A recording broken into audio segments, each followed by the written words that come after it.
আসসালামু আলাইকুম গাইস, কেমন আছেন সবাই? আপনারা কি জানেন যে বিড়াল সাপের সামনে বুক ফুলিয়ে দাঁড়িয়ে যায়, সেই একই বিড়াল কুকুরের সামনে গিয়ে কেন একেবারে ভয় পায়? আসলে কি বিড়ালের ভিতর কোনো বিশেষ দুর্বলতা আছে, নাকি কুকুর বিড়াল জাত শত্রু এ কারণে এমনটা হয়? চলুন আজ এমনই কিছু বিস্ময়কর থিওরি পর্যবেক্ষণ করা যাক। বিড়াল অত্যন্ত ক্ষিপ্র ও চঞ্চল প্রাণী। বৈজ্ঞানিকভাবে দেখা যায় গড়পড়তায় একটি বিড়াল ঘন্টায় 30 মাইল বা 48 কিমি গতিতে দৌড়াতে পারে। তারা 6 গুণ পর্যন্ত নিজেদের শরীরের উচ্চতার বেশি লাফ দিতে সক্ষম।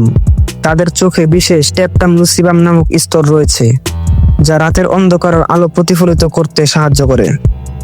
অন্যদিকে সাপের আক্রমণের গতি দ্রুত হলেও বৈজ্ঞানিক গবেষণা বলছে সাপ একবার আক্রমণ করতে গড়ে 50 থেকে 100 মিলিসেকেন্ড সময় নেয়, কিন্তু বিড়ালের প্রতিক্রিয়ার সময় এর চেয়েও কম, প্রায় 20 থেকে 70 মিলিসেকেন্ড। তাই বিড়াল দ্রুত লাফ দিয়ে বা আক্রমণ এড়িয়ে সাপকে কনফিউজ করতে পারে।